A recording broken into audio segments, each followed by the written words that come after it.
Hi friend, माझं नाव नंदिनी आहे. माझं वय 20 वर्ष आहे. मी एका मोठ्या शहरामध्ये राहणारी मुलगी होती. मी पदवीपर्यंत शिक्षण पूर्ण केलं होतं. पुढे मला खूप शिकायचं होतं. पण घरच्यांना माझ्या लग्नाचीच काळजी पडली होती. कॉलेज संपल्यापासून ते माझ्या लग्नासाठी खूपच मागे लागले होते. त्यांना वाटायचं तरुण मुलगी आहे आणि तिने काही वेगळेच पाऊल उचललं तर. यामुळे ते माझ्या लग्नाचा विषय काढायचे. आमच्या दारासमोरून एखादा मुलगा जरी सहज पाहून गेला तरी माझ्या घरच्यांना वेगळाच संशय यायचा. मी तशी मुलगी नाही हे त्यांनाही माहीत होतं. पण या वयात चुकाही होऊ शकतात असं त्यांना वाटत असे. मी कॉलेजमध्ये असताना माझ्या अनेक मैत्रिणीचे बॉयफ्रेंड असायचे. मी कोणत्याही मुलाच्या प्रेमात न पडल्यामुळे त्या मला सारखं चिडवायच्या. त्यांना वाटत असे, नंदिनी एवढी सुंदर असताना ती कोणाच्याच प्रेमात का पडत नाही. अनेक मुलं त्यासाठी प्रयत्नही करत होते, पण मी त्याकडे दुर्लक्ष करत असे. कॉलेजच्या वयात मुले मुली एकमेकांना पसंत करतात. माझ्या बाबतीत मात्र तसं काही घडत नव्हतं. माझ्या घरच्यांनी माझ्या मागे लग्नाचा तगादा लावल्यामुळे मी देखील लग्न करण्याचा निर्णय घेतला होता. मी मोठ्या घरची आणि सुंदर मुलगी असल्यामुळे अनेक चांगल्या मुलांची स्थळं माझ्यासाठी येत असत. नवऱ्याच्या बाबतीत माझी अपेक्षा होती की आपल्याला फार श्रीमंत नवरा भेटला नाही तरी चालेल, पण तो आपल्या जीवाला जपणारा असावा.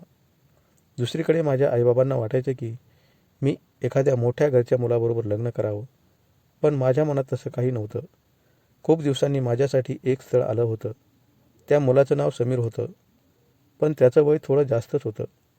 तो मुलगा दिसायलाही हँडसम होता. शिवाय एका कंपनीत मॅनेजर म्हणून काम करत होता. त्याला पॅकेजही खूप चांगलं होतं. ते स्थळ मला पसंत होतं, पण माझ्या आईबाबांना पसंत नव्हतं. त्यांना वाटायचं तो तर नंदिनीपेक्षाही खूपच मोठा मुलगा आहे. मग त्याचे ते एवढे दिवस लग्न का झालं नाही, असे अनेक प्रश्न त्यांना पडलेले असायचे. यासाठी 8-10 दिवस मी त्यांना समजावत होते.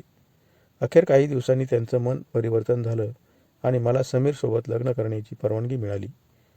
पुढच्या 8 दिवसातच आमचं लग्न ठरलं होतं. कारण समीरच्या घरचेही दम मारत नव्हते आणि माझ्या घरचेही.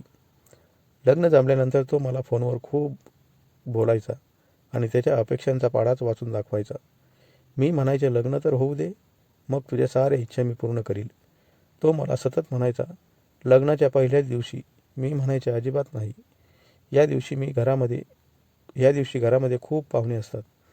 त्यांना काय वाटेल? एवढे दिवस तू थांबलास आणि आता 2-4 दिवसासाठी का घाई करतोस? असं सांगून मी त्याला खूप समजावलं होतं. लग्न होतं त्या दिवशी तो मित्रांना सोडून माझ्या मागे सारखं फिरायचा आणि फार वेगळ्या नजरेने पाहायचा. शेवटी आमचं लग्न झालं आणि आम्ही घरी आलो, तेव्हा तो माझ्याच मागे फिरत होता. त्याचं हे वागणं पाहून पाहुण्यांनाही आश्चर्य वाटत होतं.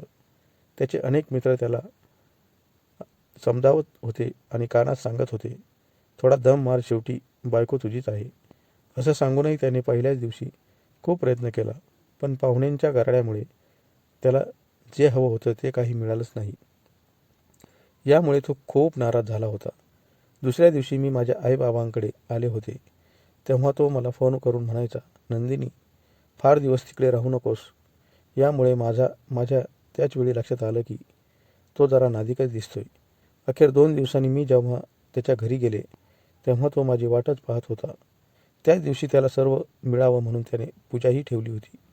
पूजा झाल्यावर तो अंधार पडण्याची वाट पाहत होता. त्याच रात्री त्यांनी त्याची इच्छा पूर्ण केली. तेव्हा तो शांत झाला.